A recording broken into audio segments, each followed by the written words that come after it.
Good afternoon or good morning, depending on where you are. Welcome to this first TDL webinar of 2025. We've got a very exciting program this afternoon, great panelists and moderator, Claire Vishik.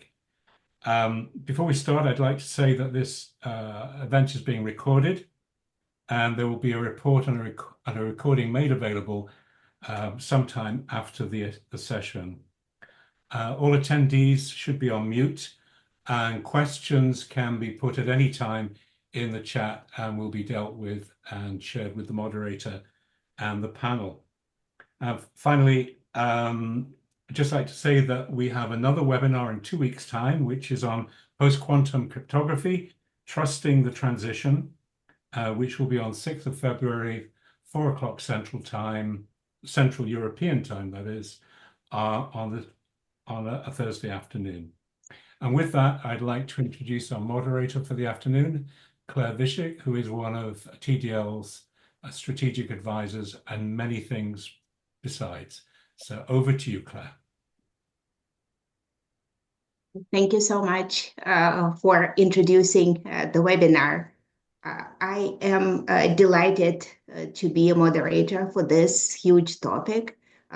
I don't believe we are going to be able to cover everything or even most things that are top of mind for so many people who are watching artificial intelligence. But we have a wonderful lineup of panelists to begin the discussion.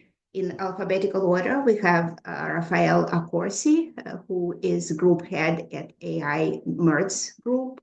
We have Marcello Balduccini, an associate professor at St. Joseph University in their School of Business. We have Jason Martin, who works for the golden standard in security for AI, HiddenLayer. And finally, Petkovic, who's head of AI and data R&D and hospital patient monitoring at Philips, and also a professor at Eindhoven. They know a lot about different aspects of security and trustworthiness of artificial intelligence, and they are ideal participants to start this interesting discussion. For my part, I was privileged to watch the development of artificial intelligence through the early expert systems, PDE solvers, and ontology-based, practically manual search of the 1990s when I was an undergraduate, through today's situation when natural language processing is commonplace. We have large, small language models. We fly our planes by wire. We have autonomous driving and driverless taxis in our cities, and so on and so forth. When I started working in this area, no one even thought or said anything about security, trust, and artificial intelligence systems. The concerns were completely different. And now that this technology in different forms has arrived, this concern has become top of mind.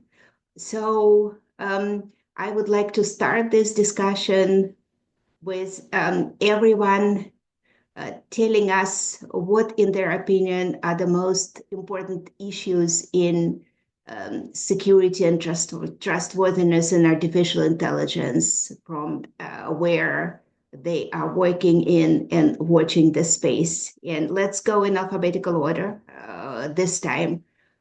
Rafael, you are first. Your point of view, please. More than happy to start. So the challenges that I see when it comes to trustworthiness and security and AI are basically are basically two. So first of all, I see the reliability as being one of the key components in here. Meaning reliability is as a means of you expect something to come back from this application. Be it is not autonomous driving, that is not bumping into someone on the street, but also if you're doing a very highly computational intensive exercise to calculate a specific edge on a bridge, that specific model will give you then the right solution, not the wrong one. So the reliability is one of the things that I see as one of the key challenges in here. And then comes to the big word called trust. And trust here means again two different things. So not the trust really in terms of reliability, which I mentioned before, but more trust into what is this actually, compiling in terms of data about myself, about the things that I'm entering there, and how it's learning from from the questions that I do, and maybe things that I have told the machine that I'm, ahead of AI or something along those lines, and then memorizing that into some way, how it's being used. So what is the trust that I put into the data that I'm putting in there, and how can that fire back at some point in time? So more like at the risk of AI actually coming back to you. And around that, I see one of the key challenges that comes actually into in the company world, or corporate world, is like how to tackle those things, because you want to bring AI, to the business. You want to make that value out of it, but how we can design an AI strategy which caters to those reliability and trust risks, and be able then to really capitalize on the benefits of AI. So those are the things which are kind of keeping me busy, and happy to be here today to speak about the topic. Thank you very much. Reliability and trust. I certainly can't disagree with this too. Thank you, Rafael. Marcello, what do you think are the most important issues and challenges? Yeah, I mean, definitely, I agree with Rafael. From my perspective, working in a business school, I have frequent contacts with lots of different businesses, different size businesses.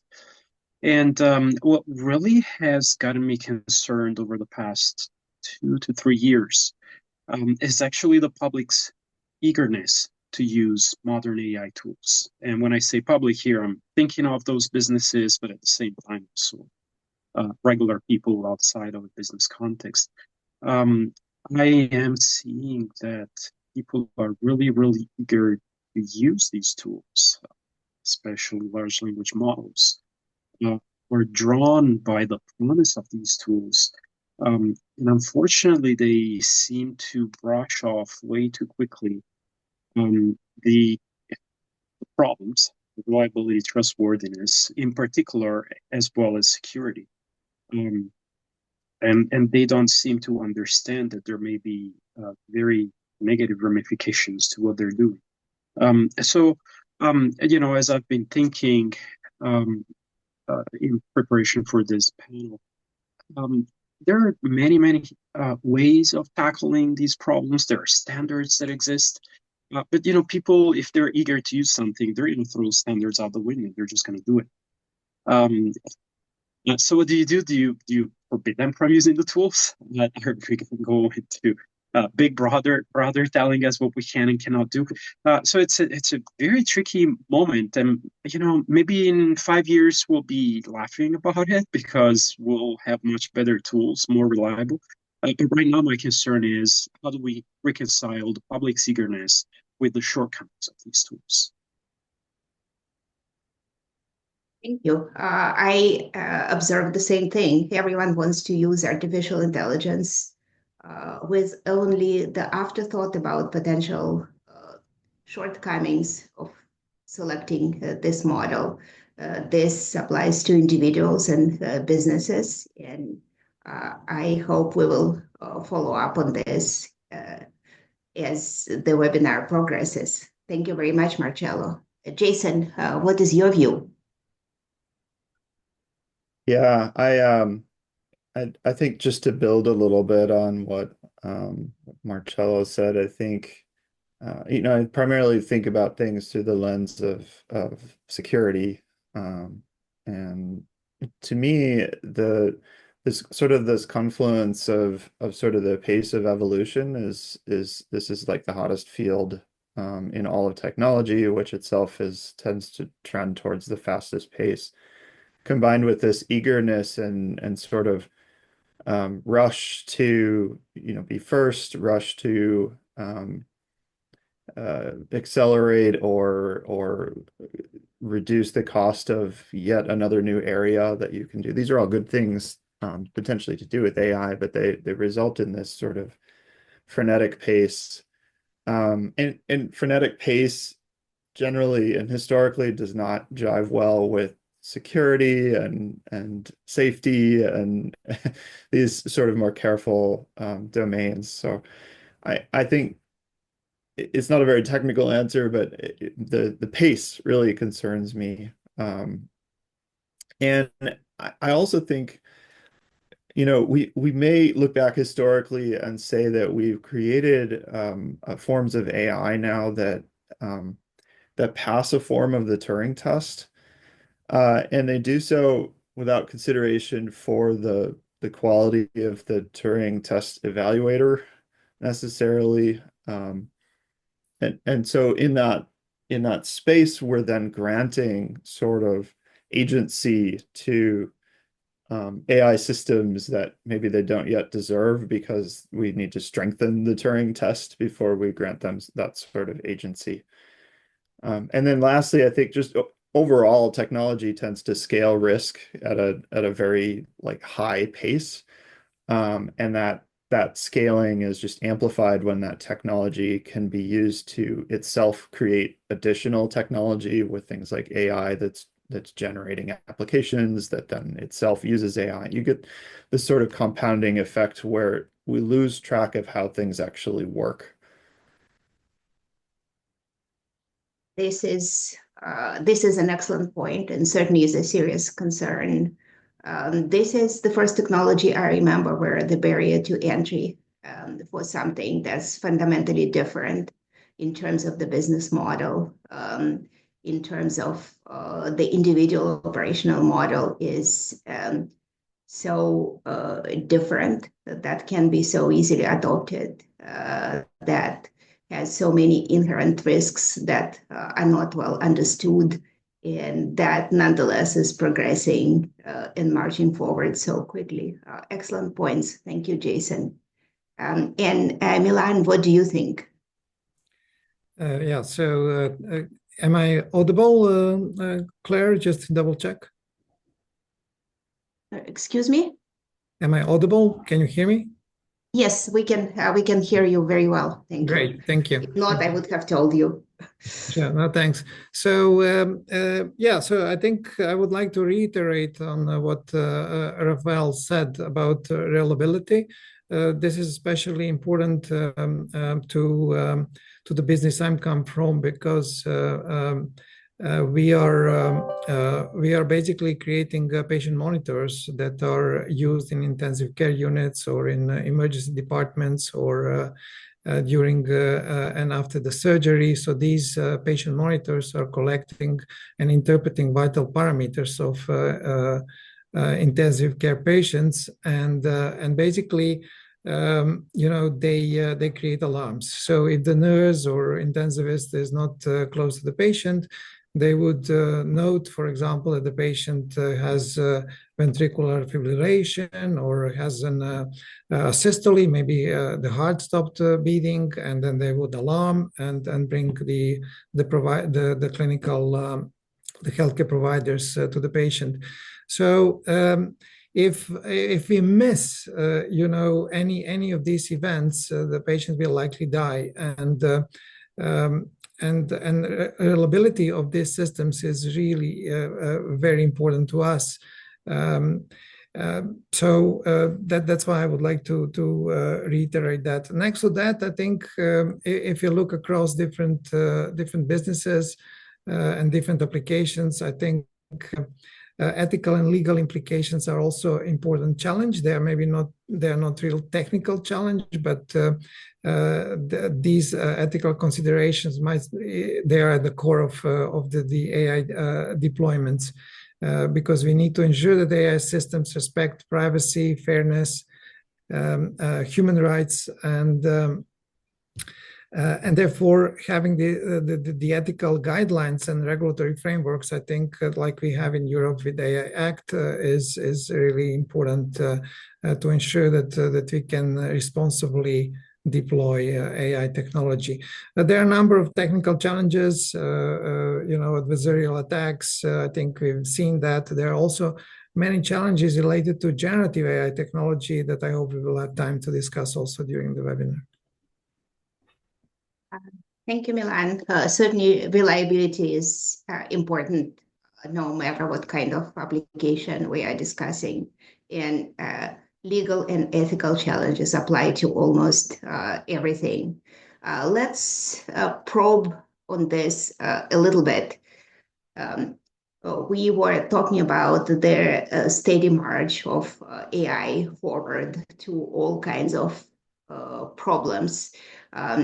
I was shocked to see that it's completely normal now to use artificial intelligence in paper submitted to scientific journals, proposal evaluation. This is completely official.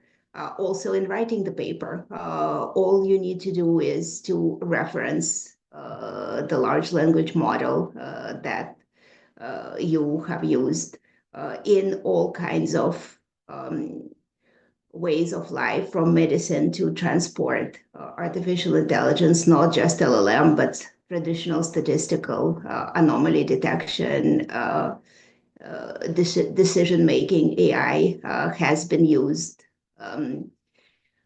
without any restraints. Are there any areas where you think a special caution needs to be applied?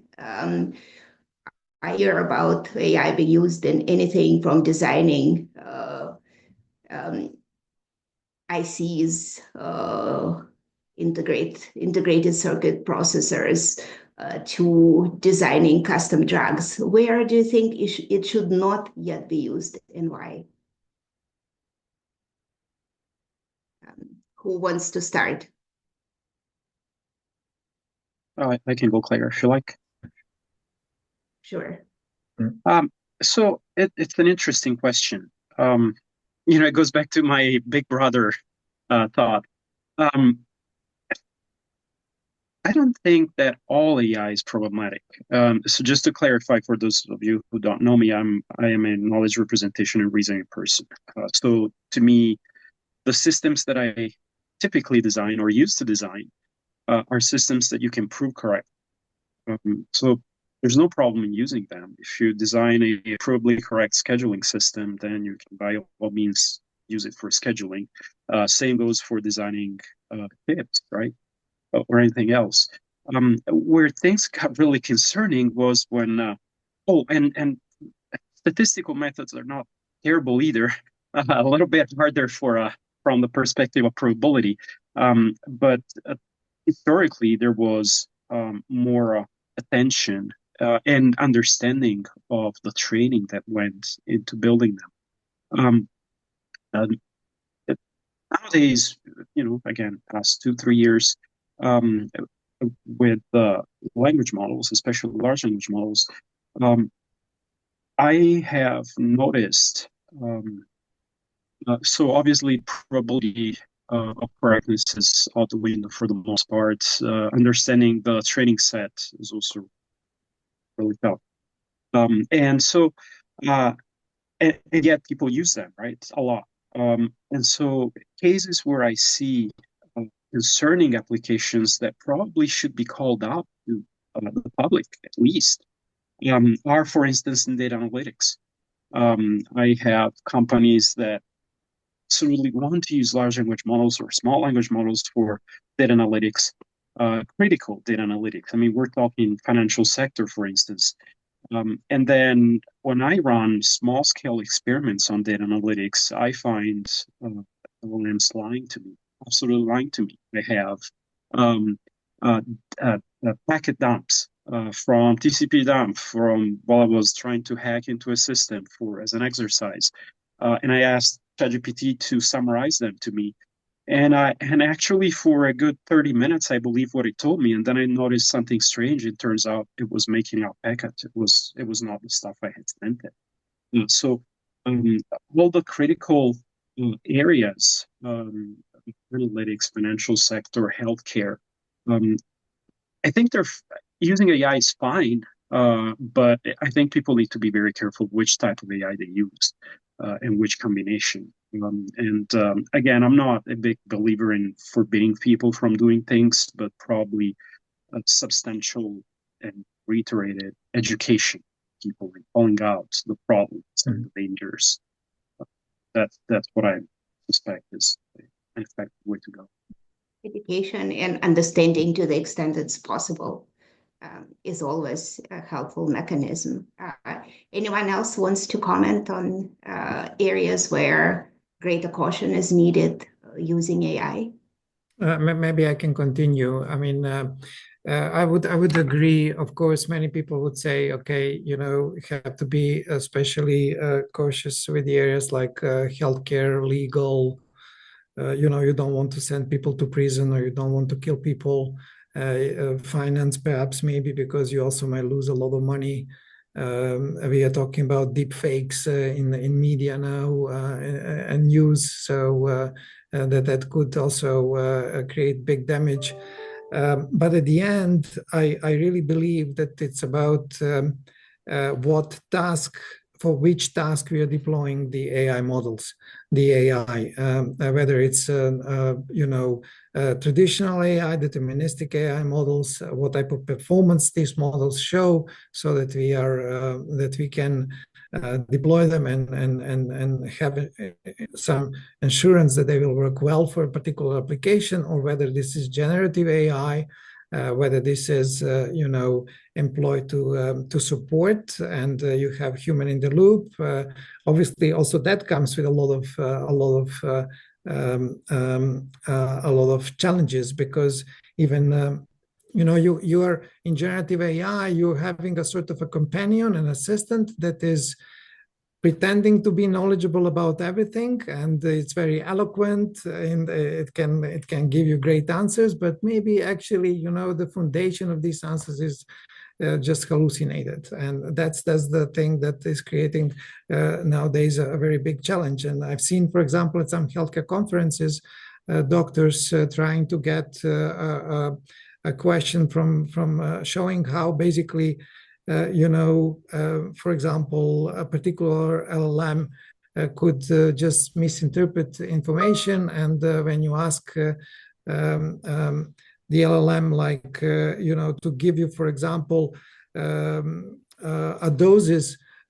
corresponding doses of another medication, because you cannot get certain medication, that it will give you a great answer, eloquent and long answer, but then miss the doses with 1,000 times, order of 1,000 times, which would kill the patient. So these are very dangerous situations, and we really have to make sure that we really understand for what type of application we are deploying AI, and what type of AI. Thank you, Milan. Let me make this question a little bit different. Do you think that accuracy, the trend towards hallucinations are actually security and trustworthiness issues, rather than the customer, whoever the customer is facing issues? This certainly is quite pervasive. Recently, there was a brief submitted to the Supreme Court about a very important landmark case that was apparently AI generated from one of the top lawyer firm, actually, because it had two references that were non-existent. If you transpose a similar situation in a life and death choice, as Milan indicated. It's a completely different issue. But returning to security and trustworthiness, is this a situation where accuracy is not always measurable, where hallucinations are not easy to detect on the outset, where the knowledge updates for large language models are not instantaneous,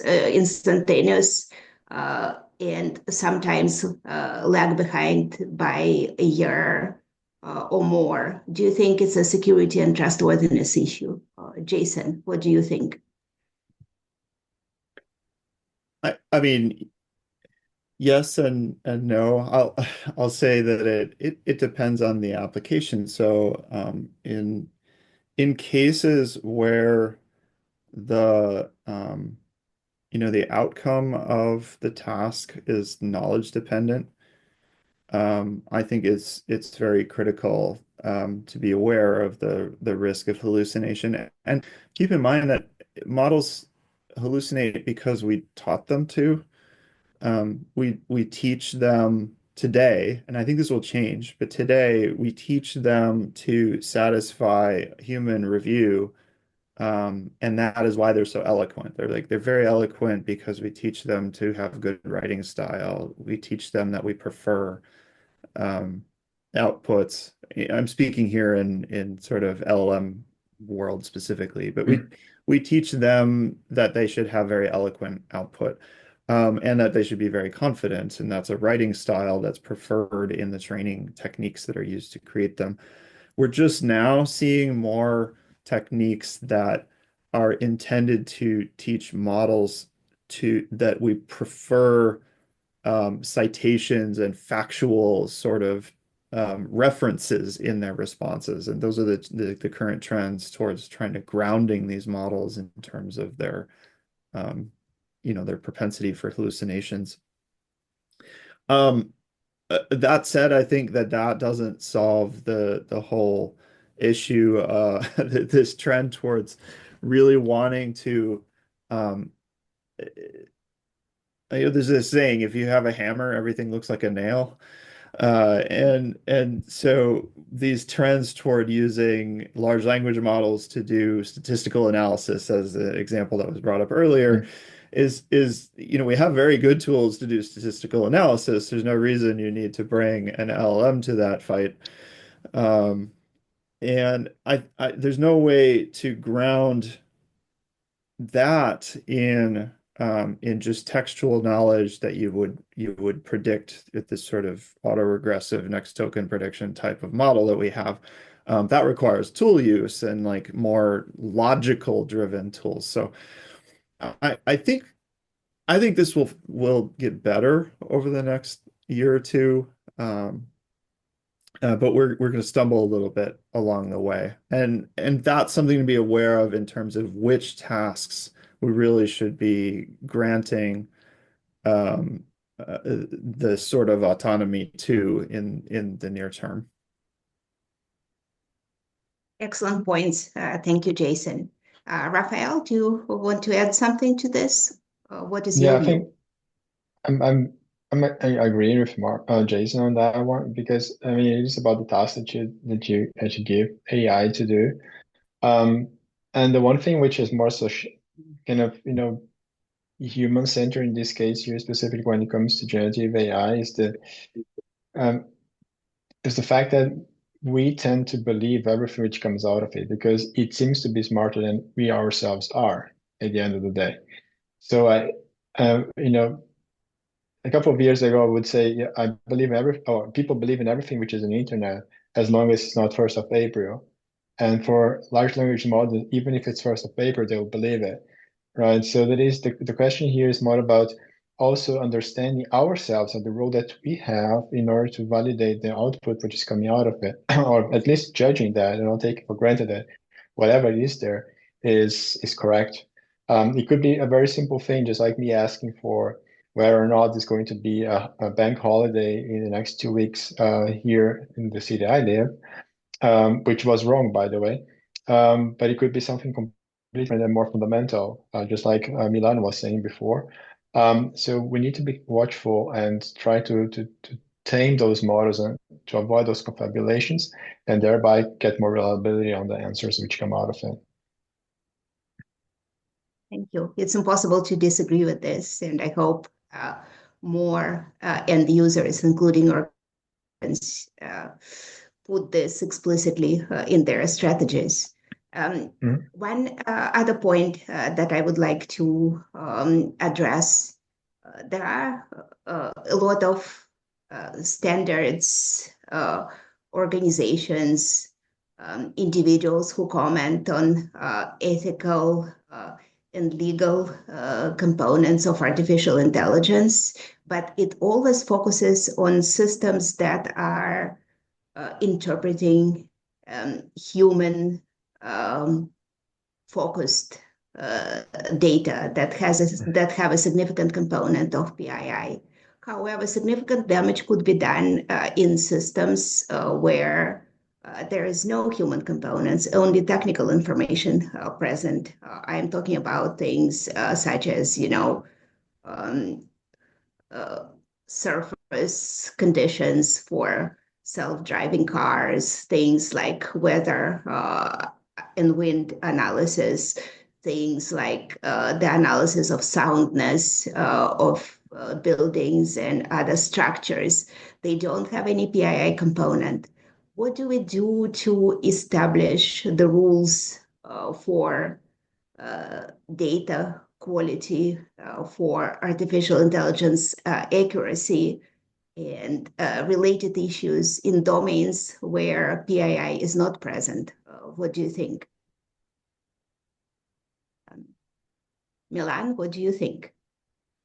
You have worked on things such as, lighting and things of this nature. No, I think it's from the privacy perspective, obviously, there is a big difference between the two types of the information that you were talking about.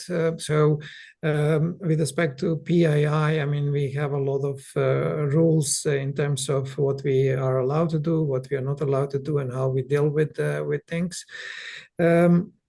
With respect to the other data, and I have to say that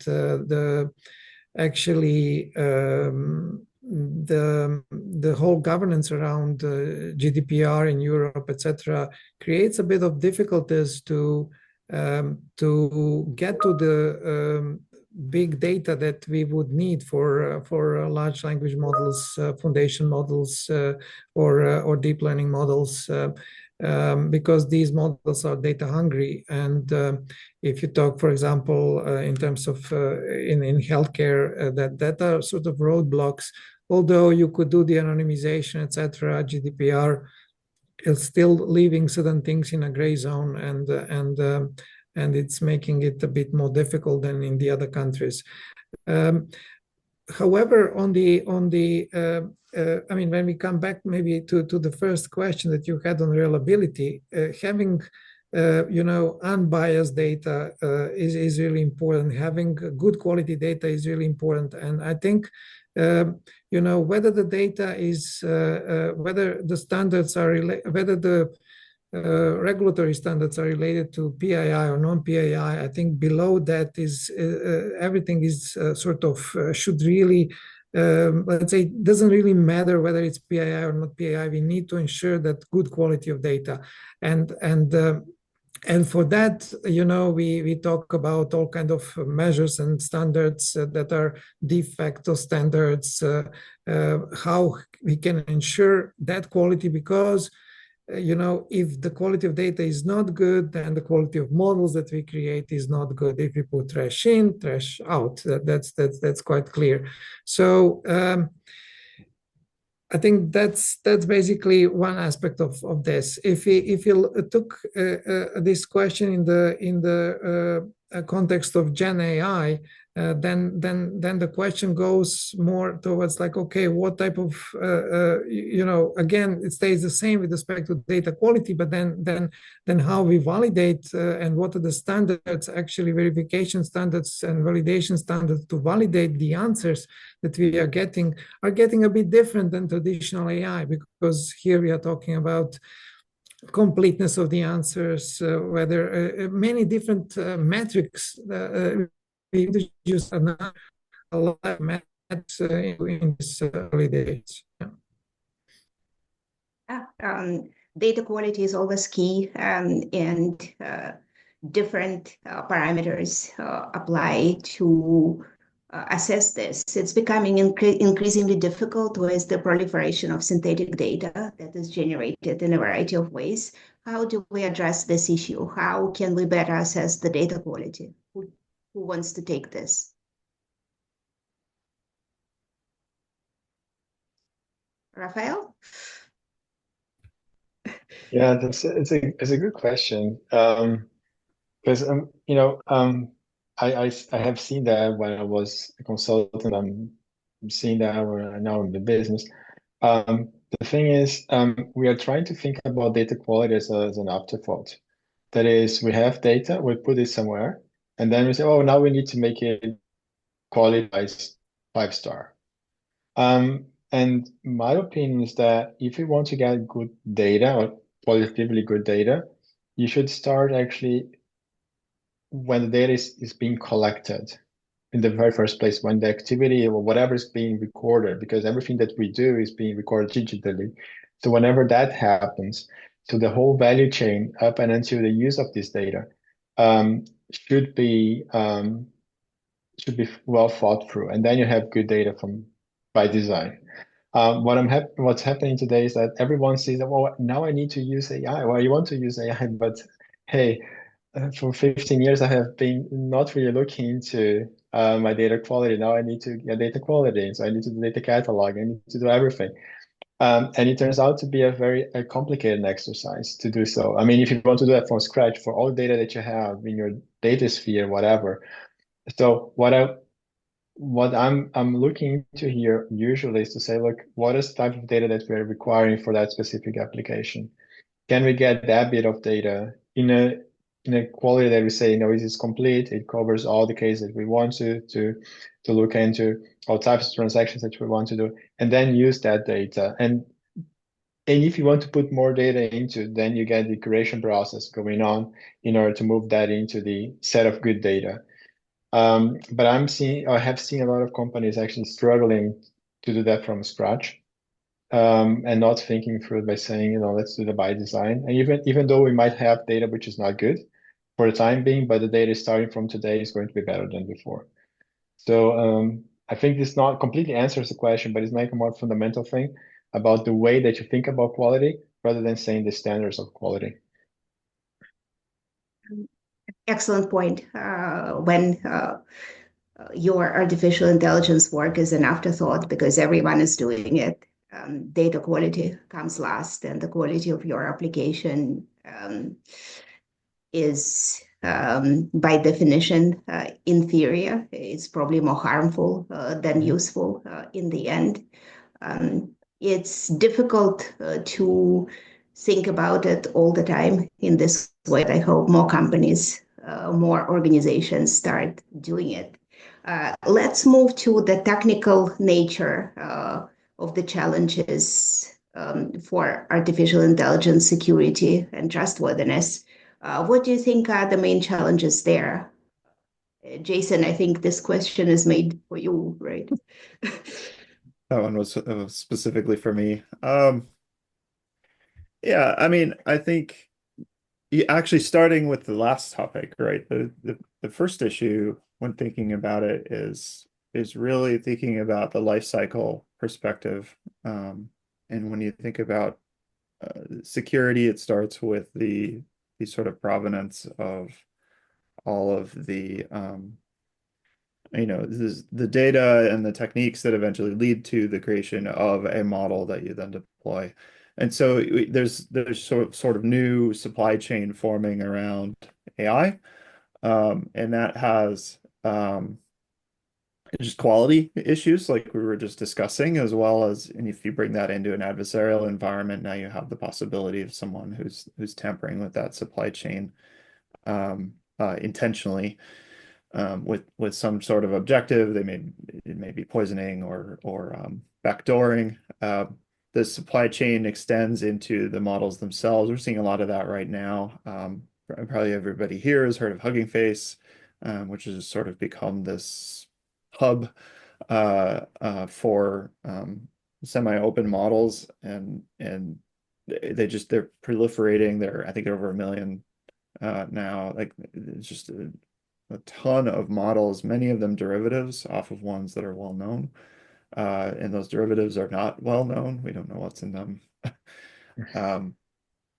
And so it's very tempting, I think, back to my earlier point about the speed, the cadence. It's very tempting to just grab something that works today and not worry about what's in it because you're under a deadline or something like that. And then I think the intellectually stimulating and potentially challenging sort of issues come with these sort of runtime threats that come from working with models in the old parlance, we call them adversarial examples. And now when you come into generative AI, they tend to be these things that fall into prompt injection and jailbreak type of attacks. And again, we are hooking them up to all kinds of systems. And so that's creating new attack surfaces through which these techniques can be applied, because those are just techniques to cause a model to do behavior that you want and maybe the creator didn't want. But when you attach it to new attack surfaces, that's when you create a threat model that enables an attacker to manipulate it. And we're also seeing so threats always follow value. And so as you attach different kinds of value, the threats follow. And we're seeing sort of a new space for denial of service as well. And its cousin, denial of wallet, or sort of cost threat. There's documented cases now of people stealing AI API keys because they're,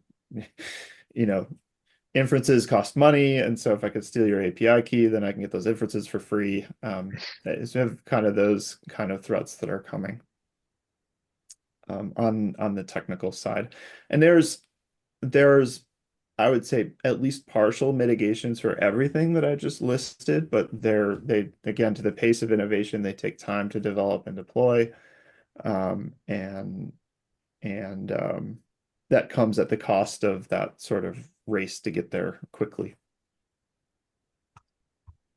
Thank you, Jason. Well, obviously, the sheer volume of artificial intelligence use cases, the certain carelessness of using models, techniques, and APIs that are readily available are bound to increase the attack surface in a variety of ways. And the financial rewards in this area also provide the fertile ground for all kinds of interesting attacks that we could not even conceive before. That's an excellent answer. Thank you. Anyone else want to comment on the technical challenges, the most important technical challenges in AI security and trustworthiness? Yeah, I can chime in on this, Claire. So first of all, very interesting points on attack surface. So I look at this from a different perspective because of my background of not only doing knowledge representation and reasoning, but also very practical. Let's build a system. Let's do things. And so as I've been facing the generative AI hype, I have, like many people in my community, started looking at how do we overcome the technical challenges that come from using generative AI. When I think of security, I'm thinking, I was actually not thinking of security of a specific AI tool that could be hacked in order to damage the tool itself, but more of the things that could be that the tool could be made to do, which is not designed to do. So, for instance, I've been working with a doctoral student of mine. He's very interested in AI governance frameworks that can be applied in a very practical way by organizations. He was looking at the problem of an organization that might have a database or multiple databases. And hey, generative AI gives me such a nice way to query these databases, which we didn't have before, right? Before it was really painful. You had to have formal languages of some kind or UIs designed specifically for accessing those databases. Now you can just tell your interface in English what you want. But the problem is, and this is related to your earlier question about PIIs, the problem is maybe combining data from some of those tables or some of those databases is not a good idea. It's going to produce information that shouldn't be disclosed to the public. And the problem is, how do you explain that to your tool? Because if you are sort of a regular practitioner that, thanks to the advances in generative AI, has been able to put together this sort of thin interface, it's sort of beyond your grasp to really understand the depth of the ramifications of allowing certain queries and ways to block those certain queries. In talking to people, often I hear, "Oh, well, but I give my large language model instructions," which is great.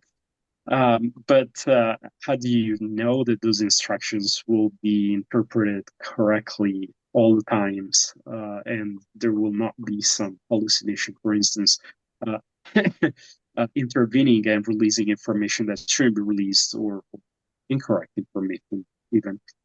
So that's very interesting to me. And from my perspective, again, of KRNR person, my immediate reaction is we really need to quickly get to hybrid AI systems that combine this awesome tool that is generally generative AI, which we didn't have before, and it was a really real pain for me as a KRNR person to not be able to let everybody access our system. So we have generative AI. We need to couple it with some, solid reasoning-based components that can help generative AI produce better quality results, check conditions for instance, querying databases, and so on and so forth.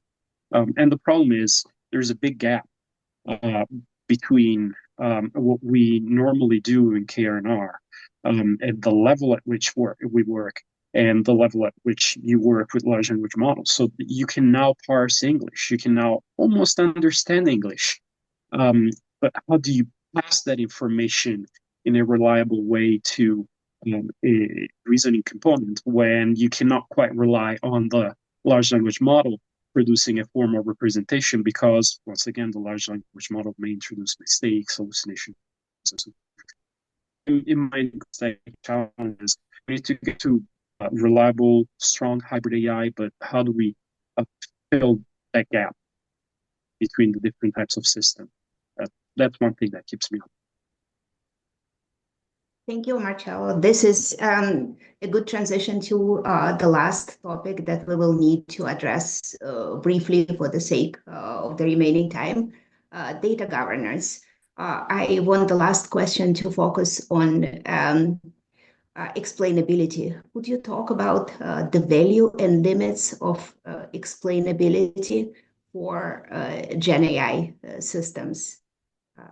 Rafael, would you like to start? Yeah, Data governance, explainability, limits of explainability. Okay, so basically, the explainability part. So the explainability part is the one which I think is one of the most complex. We've been using that concept for SHAP, other kinds of things since ages.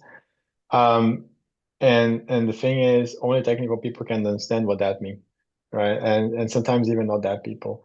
So concepts of explainability are very important. I do believe they're very important to ensure accuracy of a model, and to make sure that together with a responsible AI framework, that this is actually giving them the right basis for decisions. This is what we want to do at the end of the day with AI. But now, when it comes then to data governance and that explainability, the right question, right? So basically, data governance in that sense, for me at least, should be an integral part of the AI strategy. So that is currently there is data strategy, and then is oftentimes AI strategy, and they have not been put together into one, because I know that's kind of a historical thing. So AI is just growing, and then there's the data guy doing data things, and then there's the AI guy doing the AI things. But there is no united view on how we can proceed with all those topics together. Being well aware that without data governance, as we mentioned before, there is no correct AI. So what I think is, and I'm seeing quite often in the business too, that there are many strategies. One about data, the other about AI, but there is about combine all, putting together that we have a trustworthy or reliable answers at the end of the day. So we need to establish clear policies for data collection, storage, so the entire value chain. Get the data quality checks right, and at the end of the day, also ensure accountability by designated data stewards or governance committees to assess that the way that we are using data, and also the way that we are building explainability into the applications. So for instance, it could be as easy as giving the sources of where you're taking the data, but it could be more complex in terms of if you're using AI for non-generative content, to explain really how those parameters are playing together in order to produce a specific result. So, so in that view, I think it is a combination of a very strong strategy and a governance about this, the way you use it. Thank you. A combination of strategy and confidence. That certainly is convincing. Milan, what do you think? Yeah, so with respect to explainability, and very often we talk also about transparency as a similar term. So I think that that's important, but it's also very controversial because we often say, okay, AI models, black box models like deep learning, etc., or LLMs are difficult to it's really difficult to understand how they make the decisions, and impossible sometimes. So and on the other hand, we really truly believe that if that we can explain somehow how they create decisions, that they will be more trustworthy. But I mean, I'm using like a calculator and multiply two big numbers, and then I trust the calculator. So I never try to ask calculator to explain me how it comes to the conclusion. So that's a controversy that comes, and you have radiologies that use very complex MR machine and to create image of a patient, MR image, and that machine, I can tell you, the image reconstruction is so complex, but they do not really understand. No one of radiologists would understand how this reconstruction actually happens, but they trust that images, they do the treatment of the patient based on these images because they trust. So are we at the level that people trust AI? Not, because we are not getting to that performance level of AI, because it's very easy to lose trust. You make one mistake in hallucination, and then people say, oh, look at this Gen AI. I mean, it's just making hallucinations. So I think it's a long process, and I truly believe, okay, explainability it's important in that process to get to that level while improving performance. Also try to explain how this works. With respect to the other part of the question about the governance and policies, I think I would just agree with what Rafael said. I think it's truly important to do this properly. And we, for example, in healthcare, we are in regulated space, so there is a lot of things that are mandated to us to do in this space. So we have to know, we really need to show that there is no bias in data. The data is properly representing basically the data, the population that we will be working on, and then through the process, really how you do all the steps in the data management and AI model development. So, however, I mean, if you are in the regulated space or non-regulated space, I think we should just apply those best practices, because they truly help to increase the quality of our models. Thank you very much, Milan, for explaining so clearly the effects of the complexity of the systems on how explainability should work, as well as other areas associated with transparency, governance of data and systems, and artificial intelligence. We are very close to the end of our panel. Thank you very much for sharing your thoughts. And as you can see, this is certainly the beginning of the discussion. We will have to continue it. And I'm looking forward to the next panels on this subject. To conclude, could you please, each of you now in one sentence, describe what you believe is the most important issue in artificial intelligence for 2025? Just one sentence. And let's go in the alphabetical order. Rafael, what do you think? One sentence. So you mean the one sentence about what should be the one sentence on what is the most important issue in artificial intelligence for 2025? Deploying it first. Deploying. So many people are trying. People will deploy. Thank you. Thank you. Great point, Marcello. Yeah, that's actually going to be along the lines of what Rafael just said. Understanding which tasks and applications are really appropriate for which kinds of AI. Very good. Jason? Yeah, I think I agree with that. It's to me, we're deciding to the topic of trust. We're deciding as a society what task we trust with what kinds of AI, and we kind of have to go through this pain to do that, and then we'll learn a bunch from that and progress towards more trustworthiness. Thank you, Jason. Impossible to disagree with this. And Milan, what's your sentence? Yeah, so I would agree with the previous the colleagues. I would add, maybe given the importance of Gen AI and the situation where we are in the world, I think the security concerns around AI in 2025 for me would be mostly related to the potential of sophisticated deepfakes to be really used in cyber attacks and miscommunication, misinformation campaigns, and news and media. Yeah.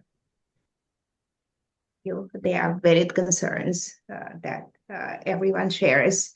With that, let me thank you for sharing your thoughts, for the excellent discussion, and also thank Trust in Digital Life, TDL, for organizing this webinar.